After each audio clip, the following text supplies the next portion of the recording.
solamente por los investigadores evangélicos, sino por los críticos como San Juana Martínez, periodista católica de México. San Juana Martínez, que escribe un libro de casi 500 páginas que se llama La verdad oculta detrás del G2, detrás del Vaticano, dedica 250 páginas solo para hablar del G12 y de las estrategias y el plan de cómo los G12 tenían planificado infiltrar a las iglesias pentecostales. Dice José María Escrivá de Balaguer, en una entrevista 6 meses antes de morir, en el periódico del País. El periodista lo entrevista intrigado porque en los famosos encuentros del Opus Dei, que para 1975 ya tenía en sus filas a 75,000 miembros dentro del movimiento del Opus Dei, había crecido con una pasión impresionante en cuanto a fidelidad hasta la muerte. Entonces el periodista, intrigado por los famosos 4 encuentros, el preencuentro, el encuentro, el posencuentro y el reencuentro, entonces intrigado por estos encuentros, el periodista del periódico El País le pregunta que por qué había tanto silencio en cuanto a los encuentros, que por qué a cada persona que asistía al encuentro hacían un voto de silencio.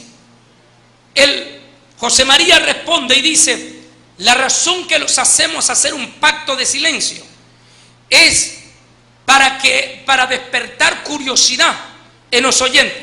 La primera parte. Pero lo importante es lo que sigue diciendo, donde se le zafa la boca, donde él dice: y no solamente por eso, sino es que estamos preparando un super ejército de 12 por 12 para que en el nuevo milenio, cuando nuestra Santa Madre Iglesia esté sufriendo graves problemas, lo tengamos listo, ese super ejército, para infiltrarlo en todas las iglesias herejes, a fin de traer de nuevo a nuestros hermanos católicos que se nos han ido a la Santa Madre Iglesia. Y termina con esta palabra: y si no regresa, no importa, al menos los confundiremos. En el año 2002, Juan Pablo II anuncia que va a santificar, o sea que va a elevar a los altares de santo a José María Escrivá de Balaguer. Los españoles desataron gigantescas manifestaciones en España en contra de que elevaran a los altares de santo a Escrivá de Balaguer. Cuando salió esas manifestaciones, fuimos a investigar por qué los españoles estaban en contra de que un español de ellos, para un católico algo muy grande, lo elevaran al altar de santo. Descubrimos que los españoles estaban ofendidos con Juan Pablo II porque estaba haciendo santo a un hombre que comenzó bien pobrecito como cura y que para 1975 era el multimillonario que andaba en carro famoso de aquella época, conocido como el Rolls Royce, como el más caro carro de un Mercedes-Benz de hoy en día, de $200,000. Y aquel hombre que hablaba de castidad, de pobreza, ahora se había vuelto el gran apóstol de la prosperidad y se había vuelto súper próspero económicamente. Aquel hombre que vivía en una ermita en Cataluña, España, ahora tenía su propia sede en el Vaticano con poder de injerencia sobre los propios papas. Los españoles dijeron: ¿cómo pueden hacer santo a alguien que había muerto en un manicomio negando la existencia de Cristo? Y aún así, Juan Pablo II lo hace santo. ¿No se han preguntado ustedes por qué Juan Pablo II lo hace santo? San Juana Martínez dice que tanto Juan Pablo II como Joseph Ratzinger moralmente estaban comprometidos con José María Escrivá de Balaguer, porque Escrivá de Balaguer los hizo famosos a ellos los dos, cuando ellos dos no representaban nada. cuando eran curas. Porque Juan Pablo II llegó a ser papa por el voto porque este hombre lo llevó a las jefaturas más altas del Vaticano y lo hizo miembro de uno de sus 12. El segundo hombre que reclutó José María para que llegara a ser papa fue Joseph Ratzinger, quien también fue uno de sus 12. En la biografía dice San Juana Martínez que para que Juan Pablo llegase a ser papa tuvo que haber prometido a José María Escrivá de Balaguer que porque el anhelo, recuerde que en esto del G12 se le mete un espíritu de soberbia y un espíritu de superioridad. José María, uno de sus sueños era llegar a ser santo cuando estuviera muerto. Entonces él preparó al papa y preparó al futuro papa, haciendo que sus influencias lo llevarían a ser papa con la condición que él lo haría santo. Por eso Juan Pablo II, contra viento y marea, por cuestiones de principio con él, contra toda protesta, en el año 2002 lo elevó a santo. El Opus Dei, que más tarde así se llamó la organización del G12 de él, es una palabra latina que la traducción al español sería la prelatura de la cruz, es decir, que cada opudeísta tiene que sentir los mismos dolores de la cruz de Cristo.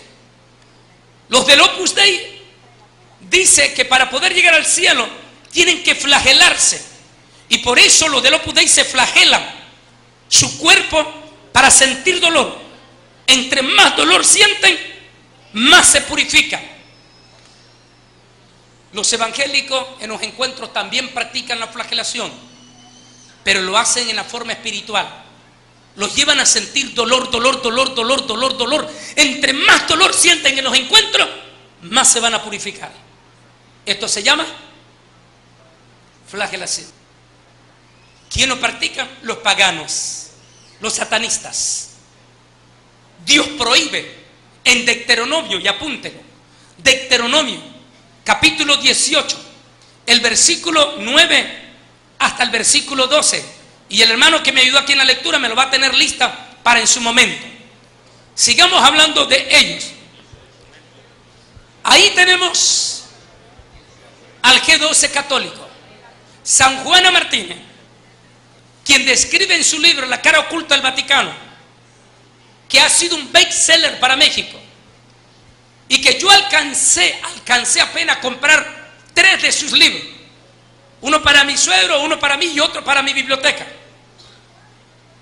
Y cuando volví de nuevo a uno de los aeropuertos de México a preguntar por el libro, me dijo uno de los vendedores de ahí: hijo, si no lo compraste ya no lo vas a volver a agarrar, porque el Vaticano compró los derechos. Eso quiere decir que ya no hay más. Le pagaron una buena millonada a la escritora y ese libro sale de circulación. Los que lo lograron comprar, su servidor lo tiene. San Juana Martínez, hablando casi 250 páginas sobre el Opus Dei, es impresionante lo que esta señora dice. Dice que a mediados de los 80, reunidos los del Opus Dei juntos con los jesuitas, discutieron cómo poder infiltrar a los pentecostales y poder destruir las iglesias pentecostales. Lo escribe abiertamente en su libro. Dice que después de varias horas de deliberaciones en aquella reunión del Opus Dei y de los jesuitas, de cómo infiltrar a los pentecostales y destruir sus iglesias, al final de mucha discusión salió una información.